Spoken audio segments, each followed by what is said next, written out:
Retornamos, amigos, con nuestro programa Videopolítico Los de Abajo. Estamos escuchando a Rubén Blades y el tema Buscando América. La salsa como crónica urbana y social, que ya la hemos tratado con Aldo Hermenegildo, nuestro invitado, y con Ismael Zárate Miranda, miembro del equipo del programa Videopolítica Los de Abajo. Bueno, solo te añado a los que también integrante acá con Aldo, del grupo Más Salsa que Pescado. Ay, también ya se ha conformado un grupo, muy bien, de muchachos salseros, de gente salsera. Bueno, Ismael, continuando, estamos con Rubén Blades y la salsa consciente. Dime, ¿de qué se trata? A ver, ¿cómo es? la importancia de Rubén. Porque es lo consciente, ¿no? Bueno, mira, un poco te digo, dentro de, vamos a decir, de este movimiento salsero han habido, yo considero hitos, ¿no? Uno de los hitos es cuando Fania, vamos a decir, lanza al mundo este movimiento musical. Ya no solo queda en cuestiones, vamos a decir, domésticas, sino lo internacionaliza, ¿no? De ahí, anteriormente viene la etapa cuando la salsa todavía aún estaba emergiendo y se le denominó Bugalú. O sea, son diferentes hitos, consideramos hasta el mambo, ¿no? Pero ¿cuál es el aporte que en este caso, para mí, un hito que también marca Rubén? Es que Rubén le da esa connotación, vamos a decir, ya no solo era la salsa que te narraba las peripecias que vivía, pues, el latino en su barrio, ¿no? Donde ponte, pues, donde ponte en ese tema Calle Luna, Calle Sol, donde narran cómo le roban a una persona, la cartera, ¿no? Sino él trasciende más allá y involucra ya al gran, yo pienso a la gran ciudad que era toda América Latina, ¿no? Lo mismo que se vivía, ponte, en el Bronx, se vivía en Caracas, se vivía en Bogotá, se vivía en el Callao, se vivía en Lima, se vivía en Barrios Altos, se vivía en La Victoria, ¿no? O sea, a pesar de estar distantes, pero vivíamos las mismas las mismas penurias, los mismos promesas políticas, y Rubén lo que hace, pues, es canalizar todo eso y llevarlo al canto, ¿no? Es por eso que yo digo que es el gran poeta de la salsa y el gran revolucionario, porque supo darle esa consistencia de la salsa consciente, de la salsa que te hace pensar de tu realidad, ¿no? No es una cuestión que te digo que solo escuchar, sino te da un sacudón y decir, pues, oye, este es lo que estás viviendo, pues, esa es la gran virtud para mí que tuvo Rubén como aporte en el movimiento musical de la salsa, ¿no?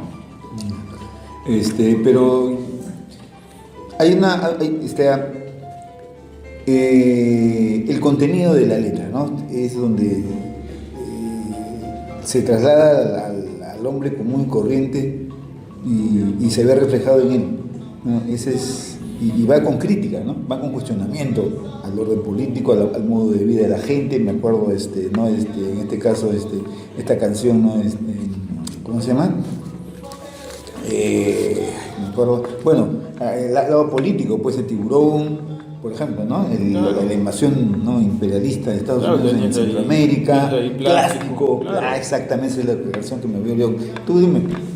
Respecto a Aldo, yo lo que quería ¿es filósofo o qué? ¿Poeta? Sí, ¿O es Dime.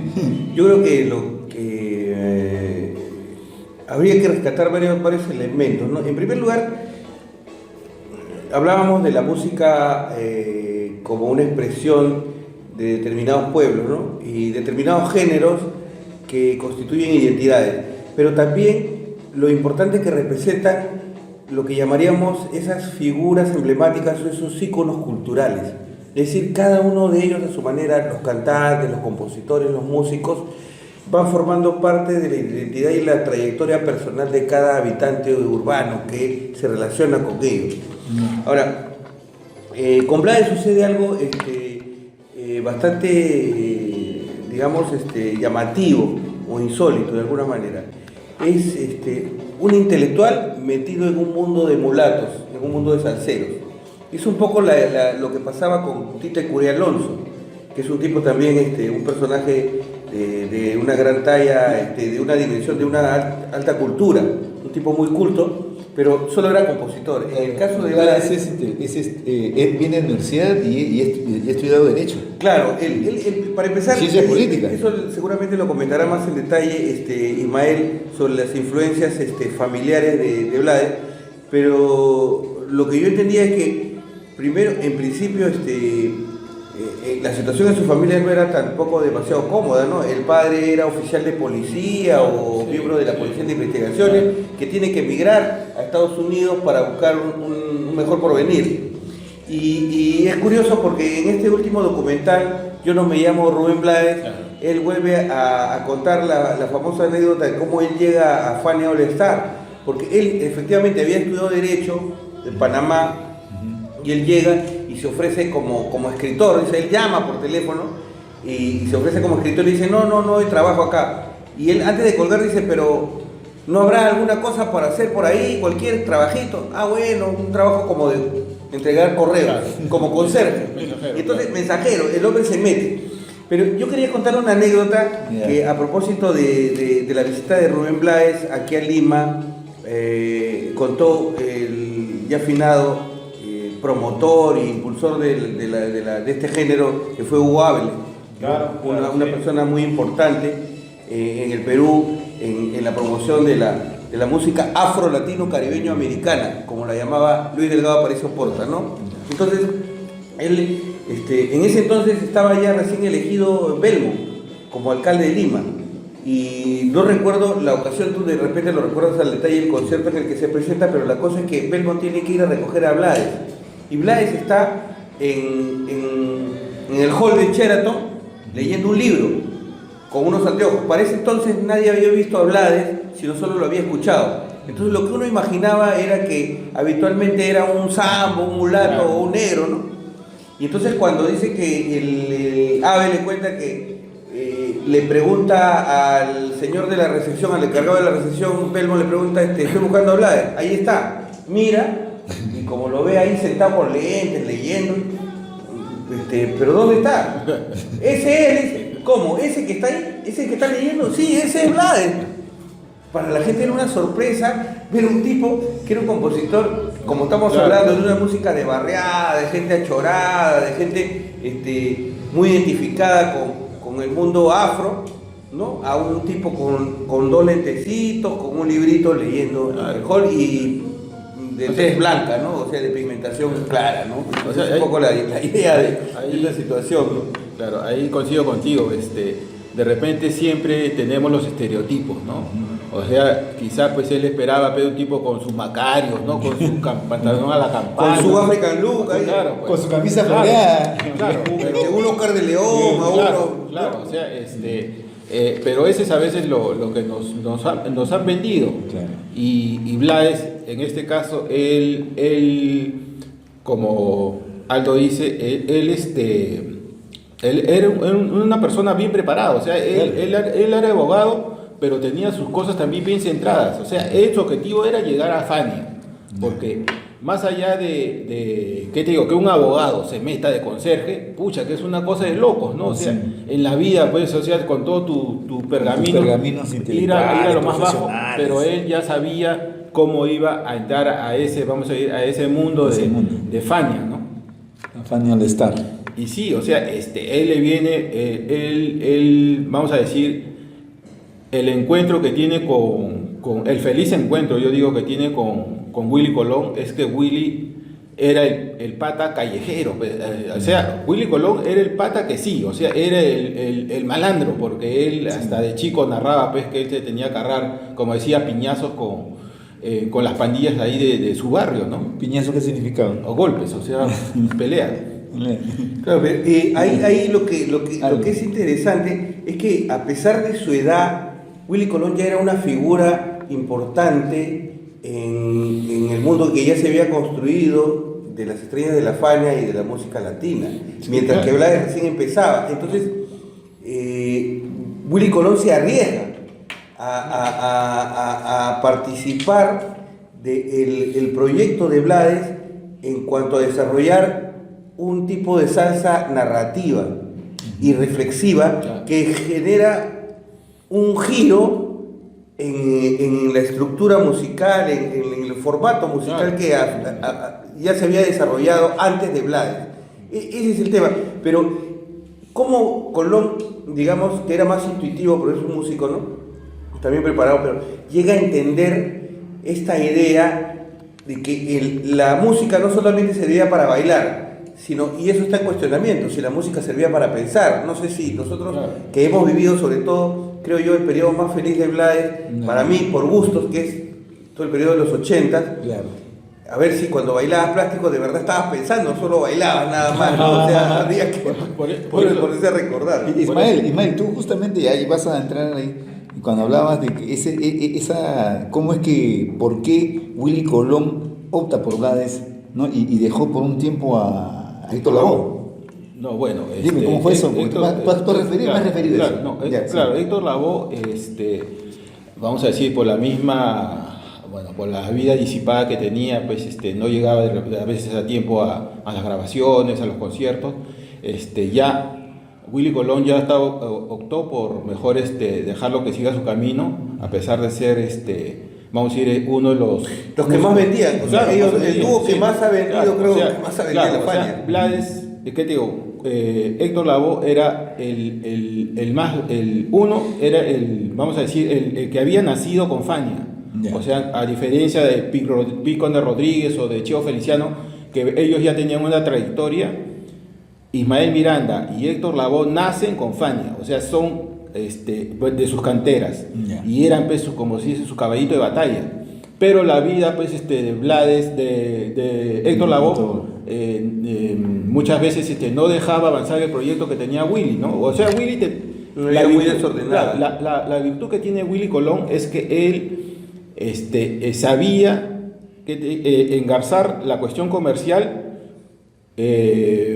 al ojo. O sea, él ya sabía, ponte, de un tema, hacerlo, pues, que tenga pegada. Por algo era de ventas. Claro, por algo era el cuánto iba a ser popular. Claro, por algo era el más vendedor del sello Fania. Y por algo le dio también la concesión de que se arriesgue con Blades, ¿no? O sea, es toda una vamos a decir, todo un riesgo en ese tiempo. El sello Fania juega también por Blades, porque atrás de ellos estaba el sello. Claro. Pero Willy Colón, él, vamos a decir, apuesta, ¿no? Apuesta por Blades, pero también le pone su ingrediente, que era lo que tú dices, la música bailable. O sea, hay un momento donde los arreglos. Claro, sus primeros temas de Blades son más bailables. O sea, tú escuchas Manuela, metiendo mano, la producción metiendo mano, y después se escucha el arroz de los vientos, pucha, que es un abismo. O sea, pero es la evolución que ha tenido Blades en el tiempo, pero vamos a esa parte donde era más bailable el tema, ¿no? Yo creo, no sé si coincides conmigo, que es el periodo más fructífero de Blades en cuanto a no solamente desarrollo de temáticas, sino conexión con la población, ¿no? Quizás una primera parte como solista, pero creo que, o sea, sus inicios, su segundo momento, creo el momento de la unión con Colón, son los discos que creo yo que marcan un hito importante en la narrativa, digamos, en el desarrollo de la historia musical del género. Y quizás lo que podemos rescatar es un poco, para mi gusto, ya cuando deja de trabajar con Blades, el disco Buscando América, que para mí me parece un discazo también, pero ya como ya separado de Colón de todos los éxitos que había generado. Pero ahora, yo quería que comentaras un poco esta idea de las influencias musicales de Blades, de lo que me estabas comentando, de la relación familiar, porque es cierto que él tiene varias actividades. En realidad estamos hablando de una figura y un ícono de la cultura popular en general. Blades no solo es cantante, es actor, y además político, candidato a la presidencia de la República. Pero un poco la idea esta de en su familia, ¿no? La mamá también, tal vez, ¿no? El papá, él cuenta en el reportaje que el papá le enseña un poco la clave básica del soneo. Claro, o sea, son, vamos a decir, son aportes que van nutriendo y formando el estilo de Blades, ¿no? O sea, está lo que le inculcó su abuela, o sea, su abuela fue la primera que le enseñó pues, las primeras letras, es la que le enseñó, ponte, a escribir, y él a raíz de eso, pues creo que a los 8 o 9 años gana un concurso de cuentos. Y está pues también la realidad que se vivía, vamos a ponerlos en los zapatos de Blades, lo que estaba sucediendo en ese tiempo en Panamá, ¿no? Donde, ponte pues, él recién se da cuenta pues de su, vamos a decir, de su raíz panameña cuando no podían ni siquiera izar una bandera, ¿no? O sea, era pues como el extranjero legal, ¿no? O sea, eras panameño, pero a las finales no podías ni siquiera izar tu bandera, ¿no? Y es donde él ya asume esa postura, ponte, de que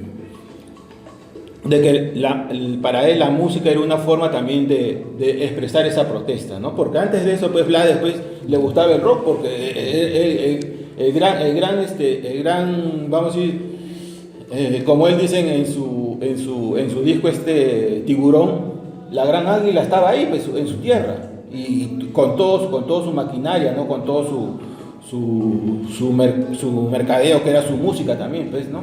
Había un concepto, pues el concepto de imperialismo. La idea era que Estados Unidos era la representación del imperio, y el tiburón era el que buscaba, ¿no? Comerse al hermano pequeño, ¿no?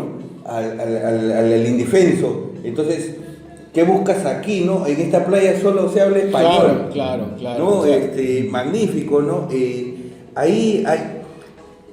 Pero yo creo que, consideras conmigo que Blades tiene como un ciclo de ascenso hacia la temática social e incluso política, y muy intensa en algún momento, y luego ya hay una especie de declive que va un poco con los cambios de los tiempos y ya se vuelve un poco más personal, más íntimo, o sea, más familiar. Mira, ya es un poco el cambio de su ciclo de trayectoria. Aldo y se llama Ismael. Pero ahí, pero cuando ustedes se refieren a Juan Tiburón, es para mí la síntesis de lo que es, ¿no? La letra, pero bien, como dice, comprometida, bien de protesta, con también lo musical y bailable, ¿no? Porque ¿Por qué lo llamábamos de protesta? ¿Por qué lo llamábamos de protesta? Como hablaban de esa expresión, música de protesta, ¿no? O en todo caso, ya de cuestionamiento político, abiertamente, ¿no? Cuando cuestiona la intervención de Estados Unidos en Panamá, ¿no? La posición del canal. Nicaragua también, ¿no? Nicaragua también. Pero Somoza, en todo el Centroamérica, ¿no? Pero la cuestión es que yo me acuerdo que esa salsa le he bailado, pero bacán, como se dice, Víctor, pero es contra bailable, ¿no? Tú me haces recordar que, pero América Latina, o sea, está todavía... Yo quiero que me contestes esa pregunta. A inicios de los 80, todavía con vestigios de dictaduras militares en toda América Latina. Claro, o sea, pero también no te olvides que Blades está involucrado con la salsa, pues. O sea, por supuesto. Si él fuera, como se dice, un cantante de la nueva trova, no se le consideraría salsero. O sea, él tenía que poner la clave salsera en sus temas. Y no solo ese, pero, o sea, tienes la canción de Padre Antonio, el Moyaguillo Andrés, donde le hace toda una crítica a la iglesia, ¿no? A la dictadura. Es una época, pienso, de efervescencia política en América Latina. Pero Blades la supo, claro. Vamos a decir, la asume también, claro, y la transmite, ¿no? Claro, pero miren, la cuestión es que yo quiero a que me tomen la idea, ¿no? Para mí, al final, es la síntesis de lo que puede ser un mensaje político con una canción, pues, que obviamente era bailable. O sea, yo no sé, o sea, para nosotros que hemos vivido ese época y hemos hecho reflexión por sus estudios, ¿no? Pero la gente común y corriente bailaba esa canción así como con el entusiasmo y con todo el baile salsero, ¿no? Y cómo se sintetiza, ¿no? Entonces yo pregunto, ¿no? Pero aquí viene la pregunta para nosotros, sí. O sea, y también para el mismo Blades, que creo que no estaba tan contento. Guardando las distancias, ahora que hubieron estos problemas en Chile con la Constitución y con la convulsión social, los jóvenes comenzaban a cantar el baile de los que sobran, que es la expresión musical del rock ahí. Claro. Entonces, trasladando la pregunta a nosotros, Ismael, a ti, en general, tú que has bailado en ese momento, por eso nuevamente recordando, en realidad sirvió de mucho, de poco, en realidad cumplió el objetivo, en realidad la música sirve como un vehículo de crítica social y política, es real que tanto eso encajó en las generaciones y hizo realmente reflexionar, o solo quedó como un esfuerzo de una iniciativa. No sé, ¿no? Bueno, O creo sea, bueno, pero respondiendo, para comenzar después, entonces, Ismael, yo voy a responder por lo que he visto, he vivido. Yo creo que sí, en su momento, eso sí, en las operaciones políticas, me acuerdo cuando estábamos, ¿no?, militando en la organización política, pues íbamos a las fiestas de los miembros del partido, digamos así, ¿no? Y en el acuerdo de Ismael, cuando íbamos, ¿no? Íbamos con el grupo, ¿no?, de los jóvenes dirigentes, y entonces íbamos a los cumpleaños, pues, de los integrantes de la juventud. Y obviamente, y eran pues de las zonas, pues, Chacarita, Arica, ¿no?, Guise, y bailábamos eso. Bailábamos la salsa, obviamente con su rock, ¿no? Pero era eso, rock, salsa, ¿no? Pero ¿qué le diría? La pregunta es, y aquí, Ismael, invitar a la acción, invitar a transformarse, a cambiar, a pensar de otra manera. Yo creo que claro. sí. ¿Tú, Ismael? Claro, o sea, el mensaje de Blades era ese, o sea, el fin de él era ese, tratar de transmitir su mensaje. Pero vamos a decir, pues, Blades también en el camino, pues, contra lo que él comenzó luchando, a la final se unió, pues, ¿no? Porque a la final terminó siendo un actor de Hollywood. Pero es que, Ismael, la salsa, o sea, es lo que decía de alguna manera Vargas Llosa cuando criticaba a Arguedas. O sea, la literatura puede denunciar, digamos, la explotación social, puede servir de crítica política, pero solo de manera tangencial, oblicua, porque es finalmente un producto artístico. Entonces, la salsa no es un manifiesto político, o sea, no es una, o sea, no es una cosa mecánica que inmediatamente la usas como, es una expresión artística, musical y sentimientos más que. En todo caso, se sumaba. Entonces, ahí quedaba un poco como ese balance incompleto, tal vez, pero no. Recuerdo algo, que lo hemos dejado pasado por alto. Aquel entonces también se vivía 80 el problema de las Malvinas, y recuerdo que cuando se salía a las calles, ¿no?, hay un sector, ¿no?, que se movilizaba en la protesta política en contra de la intervención, de la acción de guerra, ¿no?, respaldando, ¿no?, en este caso, ¿no?, la posesión de las Malvinas por el gobierno militar de Vilela, ¿no?, si no me equivoco, ¿no? Videla, ¿no? Y obviamente acá hubo manifestaciones, ¿no?, multitudinarias de respaldo de las organizaciones sociales, políticas, respaldando pues la intervención esta de recuperación de las Malvinas, ¿no? Y obviamente cuando ya los ingleses se vinieron acá y comenzaron también a responder hasta darse el conflicto, recuerdo que ahí estaba, pues, ¿no?, la Nación Tiburón, salía, bueno, los grupos de propagandísticos, de artistas que iban a respaldar esas movilizaciones de rechazo, ¿no?, al imperialismo Tal vez británico. no lo recuerdo bien, ¿era un grupo más pequeño o no? ¿O era masivo? No sé. No, se escuchaba, o sea que la gente llevaba su música, su parlante, era parte, ¿no?, de la.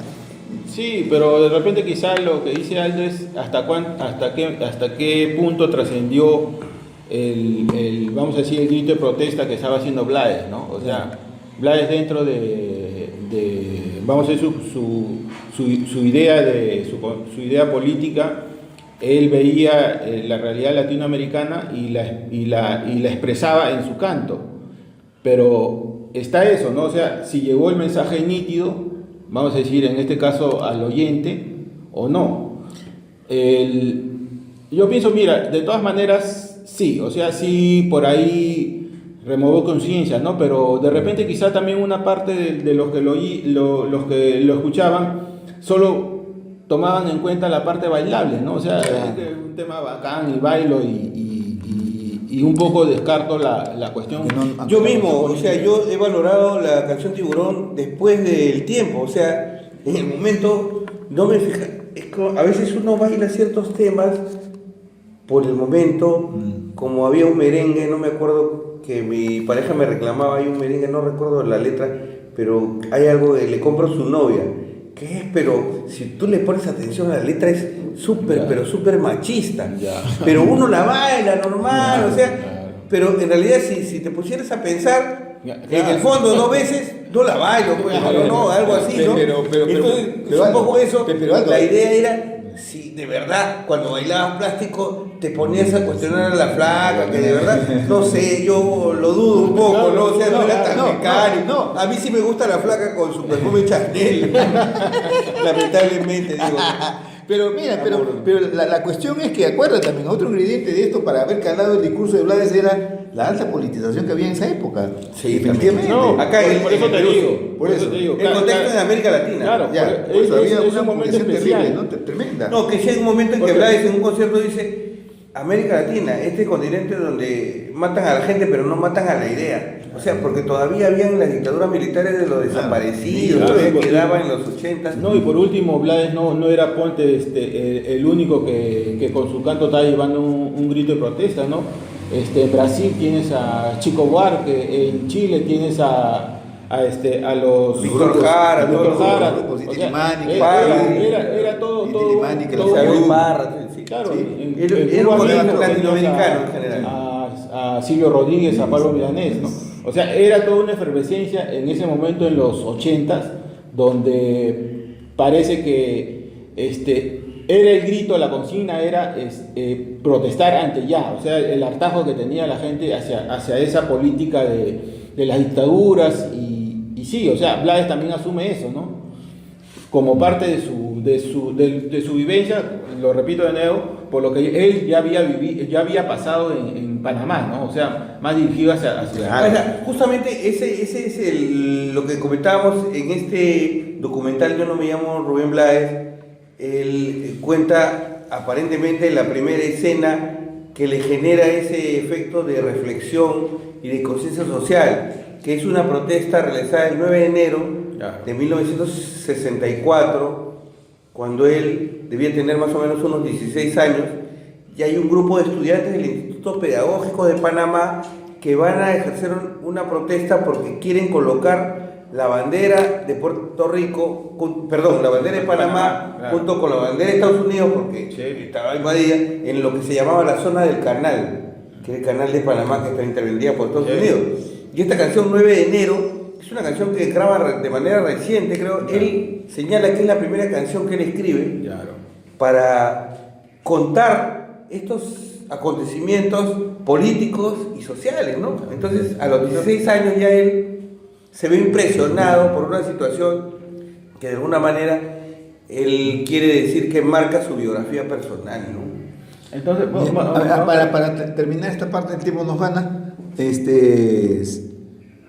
pasada esa época de politización de América Latina, ¿no? Hoy es todo lo contrario, ¿no? Creo que se va a tener que volver a eso. ¿Qué piensas sobre esto, Rubén Blades? Yo creo que ya ha habido, ¿no? Sobre esto, ya cómo ve con su visión. Bueno, a ver, una que son tiempos diferentes, ¿no? Claro. O sea, ahora pues, vamos a decir que el mercado discográfico está más controlado ahora, o sea, a diferencia de como cuando era antes. O sea, antes pues de repente tenías más libertad tú de escribir, bueno, lo que tu sentimiento decía, ¿no? Ahora pues las grandes disqueras te ponen parámetros. Si no, hace rato pues ¿qué te digo? Pues hubieran más no pienso que sea falta de voluntad, sino falta de oportunidades. Vamos a decir pues presentas tu borrador, dices voy a cantar esto y la disquera te dice, ¿sabes una cosa? esto va, pero esto no va.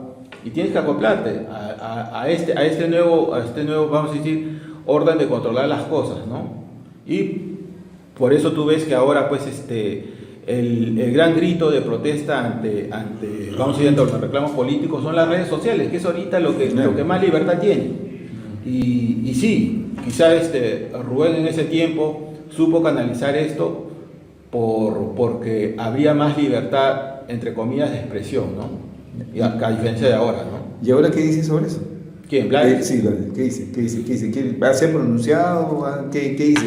¿Qué se espera de él? Porque yo lo que sé, lo último de él es que parece que va a volver nuevamente a tentar la candidatura a la presidencia. Sí, de la claro, República. está bien, o sea, Sí. él va a tentar la candidatura, pero es muy diferente a un Blades que asume un rol, vamos a decir, de liderazgo en Latinoamérica, que un Blades que asume una candidatura en un país, pues. O sea, yo pienso que es 180 grados, porque ahí ya él va bajo vamos a decir, con todo el respeto de Blades, pero él va bajo un interés de una candidatura, a diferencia de que él en los 80s, su canto era hacia un, como él mismo decía, hacia una América unida. Era más transversal, ¿no? Claro, Más transversal. sí, o sea, y sí, o sea, a Blades lo hemos ido también viendo evolucionar, ¿no? O sea, Blades, hay discos hasta que la gente por ahí no los cataloga dentro del formato de salsa, ¿no? Este disco Mundos, por ahí el mismo Roce los Vientos, ¿no? Son él ya entra a fusiones del jazz X y... Te lo digo porque, por ejemplo, con esta nueva explosión social que está abriendo en América Latina, con esto del liberalismo, y que obviamente en Chile se ha expresado pues con el cambio de la población, el hartazgo de la población al modelo económico, y obviamente expresado en la constitución política, que hoy se ha expresado pues creo que 87% de la población en Chile se manifestó a favor del cambio de constitución. Entonces ahí se vio que nuevamente las canciones pues de bailos que sobran, de lo que claro, pero nuevamente se han reeditado. Pero vemos la posibilidad de que nuevamente los discursos aparezcan, y de repente ya no por la vía, la disquera, ¿no? Qué sé yo, conocidas, y que ya ahora pero hay mayor control, ¿no? Entonces era de otra manera. No, pero por eso, pero tú me das la razón, porque me estás diciendo, el baile de los que sobran, ¿en qué época fue hecha? Claro. No fue hecho en el 2000, fue hecho en los 80. Blades también, es esa época donde yo te digo que había más opción para tú, vamos a explayarte con tu lado creativo, ¿no? Ahora pues, lastimosamente está más controlada la cosa. O sea, ya son las mega disqueras las corporaciones, las que te imponen, ¿no? claro, las que te imponen un estilo. O sea, ahora pues te fabrican un cantante, un músico. O sea, a diferencia de antes, ¿no? La inspiración. Claro. Para concluir, Aldo, ¿qué puedes decir al respecto? Bueno, yo ¿aparecerán nuevos Rubén Blades, algo así, que cautiven, que muevan con esas letras a la gente a bailar salsa? Bueno, es que como Ismael lo ha sostenido, el tema es que han cambiado los tiempos. Por ejemplo, no es el momento bueno de desarrollarlo, pero en Cuba hay exploraciones como este grupo ahora último que se llama Los Orillas, donde mezclan un poco la tradición antigua con el rap, el hip hop, una mezcla interesante de fusiones. Pero lo que pasa con Blades es que Blades, por eso digo, tiene una trayectoria con distintos ciclos. No es lo mismo Siembra o Canciones Solar de los Aburridos que, como señalaba Ismael, Mundo o Tiempo, ¿no? Son temáticas distintas que tienen que ver con los cambios en el mundo, pero también con los cambios personales de Blades y su entendimiento de la situación, de repente de cierto desencanto de que la música podía servir como un vehículo para cambiar la conciencia social. O sea, antes las expectativas eran muy grandes, ahora las expectativas se van reduciendo porque vemos que hay ciertas limitaciones para, digamos, llegar a desarrollar esos contextos que él plantea en sus canciones. Por ejemplo, la integración latinoamericana, que es uno de esos elementos. La idea de una idea bolivariana, ¿no? Eso sigue siendo una expectativa, pero cada vez con menos fuerza por el signo de los tiempos globales y la situación actual. Ahora, lo que sí me parece interesante es que a mí me gustaría más bien, y más para conocer, no sé si lo podemos desarrollar de repente en un pequeño segmentito adicional, era un poco esta idea de los ciclos de Blades, ¿no? Porque la primera aparición de él ya propiamente como cantante es con Barreto, ¿no? En el disco Barreto. Pero antes de eso hay una colaboración inicial, claro, en el disco El Bueno, el Malo y el Feo, claro, con esta canción El Cazanguero. Claro. Esa es la parte que yo no recuerdo muy bien y no sé si tú de repente la puedes desarrollar. Volvemos en la siguiente parte de este tema, la salsa como crónica urbana y social. Volvemos, amigos. Ismael, te había hecho una pregunta Aldo sobre el tema del Cazanguero de Rubén Blades. Dime. A ver, bueno, en primer lugar, es la primera colaboración que tiene Rubén Blades con Fania y también con Willy Colón. O sea, el tema es el Cazanguero. O sea, ahora preguntémonos, ¿qué es el cazanguero, no? El cazanguero era un pajarito. Era un pajarito que advertía, que decía que lo ponían en las misiones, que advertía cuando un presidiario se salía, ¿no? Se salía de su... son historias por ahí. Es la primera colaboración que tiene, vamos a decir, con Fania. Bueno, que se conoce la voz de Blades ya como cantante, para que luego, cuando Barreto, digamos, tiene el problema de que su banda se desintegra y pierde su cantante principal, que es Tito Ale, dicen que él mismo cuenta, Blades, nuevamente en este documental, Yo no me llamo Rubén Blades, que Roberto Roena, creo, y otra gente le dice: oye, ese tipo, el que está en los correos, ese compone y canta también, le dice. Y él le canta algunas canciones y parece ser que Barreto... Claro, como te digo, pues Blades ya tenía todo un concepto de llegar a Fania, ¿no? O sea, de que él acepta el ser el mensajero de Fania a pesar de ser un abogado. Pucha, ya vemos que él ya tenía un objetivo, o sea, es como que te digo, pues, que tú seas un abogado y ahorita aceptes ser barredor de calles, ¿no? Él ya tenía trazado todo pero él, yo creo que graba un disco con Pic Rodríguez, creo, anterior a eso, que hay una producción, pero su gran objetivo, como te digo, era Fania, ¿no?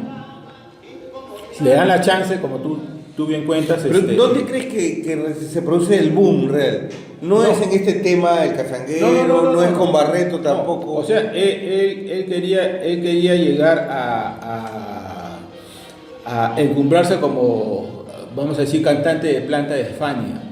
O sea, y la oportunidad la encuentra cuando por vamos a decir,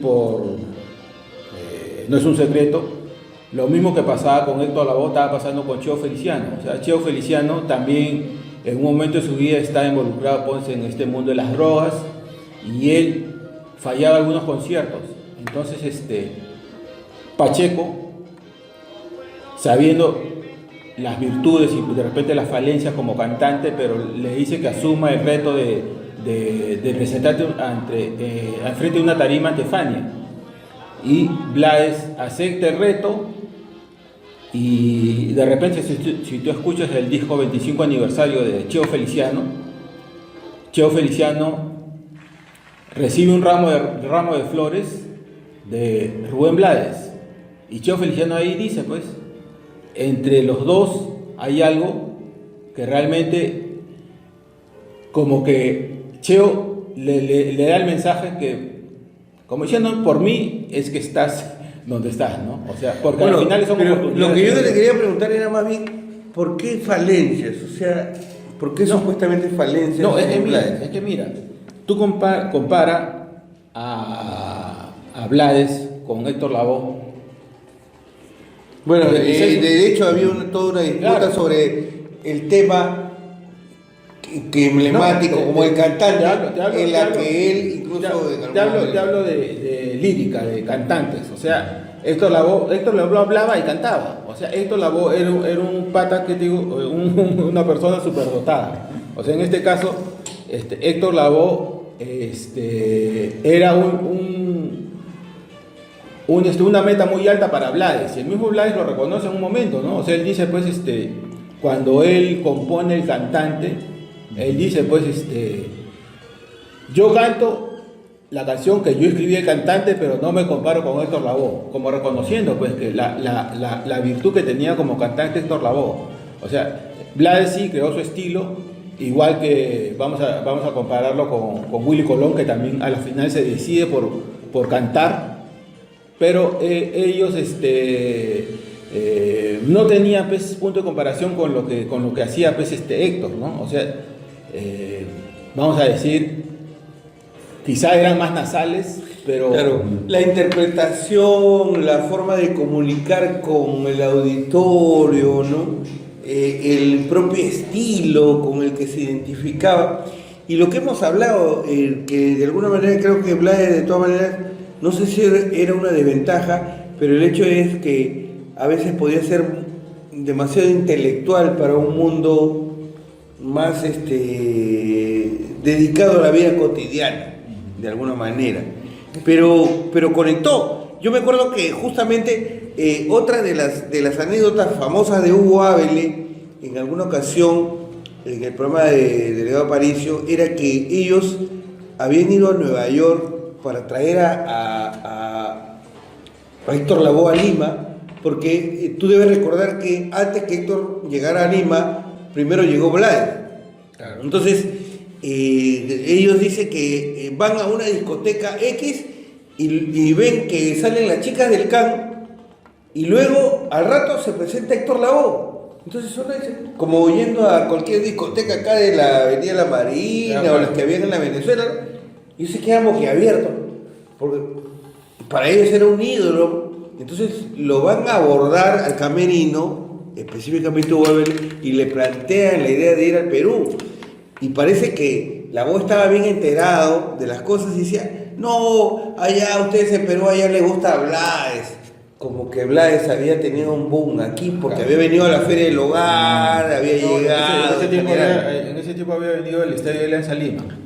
Claro, fue en el 78, 79, donde se presenta Blades con Willy Colón, pues. O sea, pero antes de eso, yo me acuerdo que vino Ismael Miranda a la antigua Feria del Hogar, pues, o sea, y al Gran Estelar no, antes había un escenario más chiquito. Sí, Bueno, sí, pero- sí, claro, el estelarito, algo así. Pero, a ver, Blades, a ver, ¿qué te digo? Pues él trata de expresar, pues él siempre ha sido consecuente con su formato que él ha visto en su chica, en su cabeza, ¿no? Hubo un tiempo, como ya hemos conversado, donde él se ve un Blades más de protesta, después viene un Blades más experimental, con los Seis del Solar, donde él más explora la parte musical. Allí hay una innovación interesante porque al faltarle los vientos, básicamente, y lo que hacía Willy Colón, él reemplaza esos vientos por los sintetizadores, ¿no? Entonces es una innovación también. Él va ante la necesidad, digamos, va expresando niveles de creatividad que van cambiando un poco el formato tradicional o habitual de cómo se ejecutaba el género. Pero, algo. Y el sonido se va va cambiando con los años, ¿no? Pero, por ejemplo, Es duro, cuando, el sonido cuadrado. cuando canta Muévete, por ejemplo, ahí se ve, ahí su, ¿no? Como él, en esa canción, se ve pues en el lado musical, pues, usa los sintetizadores. Sintetizadores, ¿no? porque Claro. era, o sea, al no tener los vientos, Claro. los sintetizadores tenían que reemplazar ese sonido. Ya, Pero pero- todo eso ha hecho acordar lo que él dice, para que tú lo comentes, Ismael, además conectado, de un tema de Juan Formel.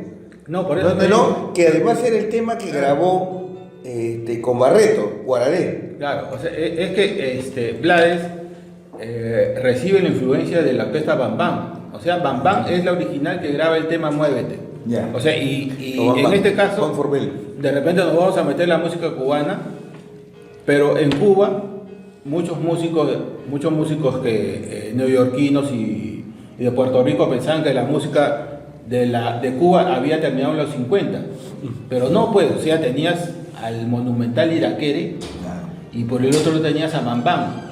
Bam Bam se arriesgó a meter sintetizadores y baterías, donde la salsa ni remotamente estaba pensando en esa opción. Y Blades recibe esa influencia y graba ese tema Muévete en estilo Bam Bam, o sea, agarrando el formato de la orquesta Bam Bam. Interesante. En el famoso disco Escenas, Claro. donde hay esta canción llamada Sorpresas, Claro, que es, en términos narrativos, la continuación de Pedro Navaja. Claro, sí, pues. Entonces, es bien interesante esa exploración de Blades y el aprecio por la música cubana y especialmente por Juan Formel y los Bam Bam. Claro, o sea, como te digo, Blades como intelectual no se quedaba en solo lo meramente que él de repente recogía, ¿no? Sino buscaba otras opciones, ¿no? O sea, vio que esta opción de Bam Bam era interesante y él la aplicó, ¿no? Y en este caso, pues, como no pasó con otras orquestas salseras, sí reconoció a la orquesta Bam Bam, porque pues hay temas un montón, si tú lees en los antiguos LPs, ves la famosa Derechos Reservados, y a las finales pues son músicas cubanas, pues, ¿no? O sea que se basan en eso, ¿no? Ahora, si tuviéramos que rescatar de repente algunos discos en términos de gustos más que de contenidos, digamos, con lo que yo te decía, me parece que de la época de su feliz colaboración con Willy Colón, lo que queda como emblema es esta ópera Salsa Maestra Vida, ¿no? Ah, claro, claro. Volumen 1 y volumen 2, Claro. la trayectoria y todo eso. Pero al margen de eso sí cumple, creo yo, para mi gusto particular, dos discos centrales: Siembra y Canciones del Solar de los Aburridos. Mira, No, para mí, que pues, en términos de gusto. Dentro del estilo Blades son hitos, ¿no? O sea, para mí, Siembra, de ahí viene Buscando América. Bueno, eso ya es después de la colaboración con Willy Colón, por eso te decía, Claro. en la época de Willy Colón, claro, es claro. estas tres. Bueno. De la época más importante posterior, al margen de que uno pueda darle importancia a discos como más recientes como Mundo, Tiempos o Cantares del Subdesarrollo, Buscando América es, dentro de todo, de su época totalmente solista y con los Seis del Solar, Claro, porque es un disco espectacular, es un disco... Si te das cuenta, no solo ya ahí es lo que manda es, vamos a decir, el mensaje de Blades, sino en este caso fusionó un grupo de músicos de primera línea. O sea, ahí está un Malviñas. Pucha, ¿qué te digo? Pues que supieron marcar un estilo.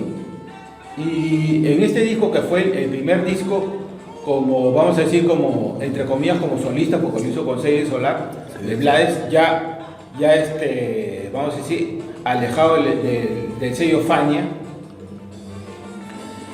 él quería también marcar una pauta o diciendo no continúo con el estilo Fania, que eran los trombones, ¿no? que tenían la influencia de Willy Colón, sino él ya mete sintetizadores, mete un sonido ya muy particular, donde se fusionó con este grupo de músicos que para mí es primera línea y supieron darle un estilo a no solo en este caso ya la lírica de Blades, sino a un sonido Blades, ya hablamos ahí. En el 89 hay un concierto en vivo en Estados Unidos, no sé dónde, ¿lo recuerdas? Ese disco en vivo, donde él cuenta justamente esa famosa anécdota y él habla de los problemas que tuvo para, digamos, para que se incorporara Pedro Navaja en la producción musical que él estaba por poner en ese momento. Y en ese concierto, él justamente alude a la metáfora, ¿no?, del Quijote. Él cuenta y dice, bueno, imagínate si estos señores hubieran sido los editores del Quijote, hubieran dicho, ya, oye, Blades, eso es demasiado largo, córtale la mitad a ese personaje, Dulcinea, déjalo, y al otro Sancho, sácalo, claro, porque sí, bla, bla, bla. Claro, sí. Pero de alguna manera, expresando, no es la primera vez que él se refiere a la Fania y al general del consorcio de una manera un poco, pues, mira, tirante y claro. intensa. ¿Cómo termina su contrato con Fania? O sea, su contrato con Fania termina tirante. O sea, si tú escuchas el disco Madame Cararú, donde él a la final donde él dice, pues, un barco se está hundiendo, aludiendo a lo que estaba pasando con Fania. Fania, claro. De ese momento ya Blades tenía problemas con Fania. O sea, por ¿qué te digo? Por los, vamos a decir, por los contratos leoninos que tenía con sus cantantes y con sus compositores. Tú antes mencionaste a Tite Curet Alonso, que es uno de los escritores, vamos a decir, emblemáticos de Fania. ¿Y cómo muere Tite Curet Alonso? Tite Curet Alonso muere en la miseria, a pesar de él haber nutrido de buena parte de los temas de ingentes ganancias. Sino que date cuenta que Jerry Masucci era un abogado. Jerry Masucci te trataba de hacer un contrato donde, caracho, las regalías, ves. No diríamos, Ismael, no era un abogado, era un abogánster. Claro. Abogánster, como decimos acá en Perú. Entonces, ahí viene la cuestión donde Blades decide desligarse de Fania. Y Fania le dice, pues, termina muy mal. Claro, termina mal, o sea, pero Fania decía... Porque era Blades, o sea, también él era abogado, sabía... Sí, pero por eso, Fania le dice, pues, de abogado a abogado, tú tienes acá un contrato donde tienes que terminar 3 producciones. Blades las hace, y a Fania sabe lo que argumenta. No, tú las has hecho con Willy Colón, así que estas no son tuyas. Viene todo un lío donde él hace 3 producciones más a regañadientes y como última patada que le da a Fania saca su último disco de Blades que graba con Fania, que se llama El que la hace la paga, justo cuando saca su disco Buscando América, como para quitarle, vamos a decir, protagonismo a su disco Buscando América, ¿no? O sea, esos son quizás los entretelones de Fania. De los temas administrativos, comerciales, claro, sí, que turbios, claro, podemos decirlo turbios, ¿no? O sea que muchas veces los artistas que se toman las fotos para las carátulas de los discos, viven un drama, ¿no? Claro, viven un drama, y el carro que estaba ahí, donde se tomaba la foto, era el dueño de la disquera, ¿no? O sea, son de repente realidades que a nosotros nos toca, quizá por ahí exponerlas, ¿no? Ahora, Ismael, pero él, por eso digo, para los que, digamos, de alguna manera nos gusta la política, el tema del cuestionamiento social, la época más fructífera, más feliz o más conectada de Blades es la década de los 80. Y claro, curiosamente más con la mayor parte con Willy Colón y una pequeña parte ya él como solista, como este disco Buscando América. Pero luego él transita, digamos, de alguna manera también por los cambios que hay en el mundo hacia un escenario más individual, más personal, más familiar, incluso estos temas ya últimos como Amor y Control, por ejemplo, Claro. de sus últimos discos. Claro, su último disco es donde donde le hace un homenaje a su papá, ¿no? Donde tú lo escuchas y de repente no parece Blades, porque él hace lo que le dicen la impostación de voz. ¿Cómo se llama? Maduro. Madero.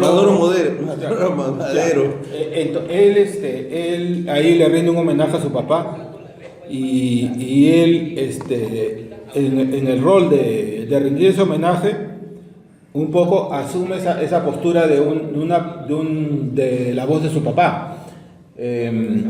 Pero él reedita varios temas que ya había hecho, pues ahí está pues La Caína, creo, y como opción pues de repente pues no sé, pero un poco es lo que nos brinda, ¿no? A nosotros los aceros que de repente lo conocemos de sus épocas de repente más contestatario, ¿no? Pero hay un disco que habla de esta idea de este loco, Sebastián, o el otro disco de la Sirena y el Príncipe, ¿lo recuerdas? Ya. Que son temas que un poco Ese es van tocando... Ese es el de Agua de Luna. No, esto es más bien del disco de Tiempos.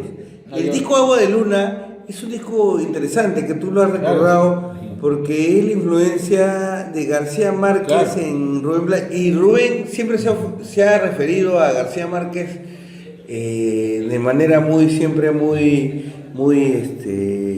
respetuosa, además de con mucha admiración y con mucha amistad. Él organiza un disco llamado, me parece, Agua de Luna, donde creo que el tema más popular es Ojos de Perro Azul, pero todos inspirados en cuentos de García Márquez. Claro. Sí. Aldo, mira, pucha, tenemos para rato. Sí, o sea, quedamos, ¿qué podemos quedar para concluir? Porque tenemos tenemos a Tito Rodríguez y creo que lo estamos dejando de lado. Por eso yo puedo hacer un nuevo programa. Yo diría, Aldo, hacer un nuevo programa sobre Blades, porque Blades de verdad es todo un universo. Sí, todavía falta y incluso no hemos terminado. Hay que sus canciones que hay que poner también, pues, ¿no? Sí, bueno, el último tema para despedirnos ahí, de Rubén, para Rubén, una próxima. Como dejando la pepita ahí de lo que tienes tú ahí. A ver, vamos a ver. Justamente a propósito de eso, Blades el 2018 cumplió 70 años. Claro. Y se celebró un concierto en París. Y uno de los temas que siempre canta en sus conciertos y que es un punto importante, es un tema de un compositor peruano llamado César Miró. Así todo vuelve. Efectivamente, todos vuelven, que es un tema que también forma parte del disco Buscando América. Extraordinario.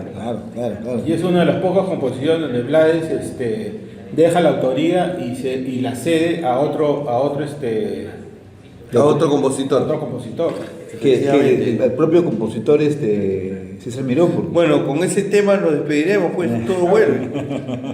Claro, la versión. Es que en ese concierto, por eso te digo, es el que él denuncia a Fania All Star, donde él dice, bueno, pues si esta gente hubieran sido los compositores del Quijote, hubieran dicho, oye Checo, quítale la mitad, eso está muy grueso. Eso es lo que dice. Entonces despedimos con Blades, con Todo Vuelve. Y con nuestro César Miró, efectivamente, el compositor original de la canción. Claro. Es más, te cuento algo. Yo vi pasaron una vez un extracto de Blades con César Miró que se encontraron en pleno escenario.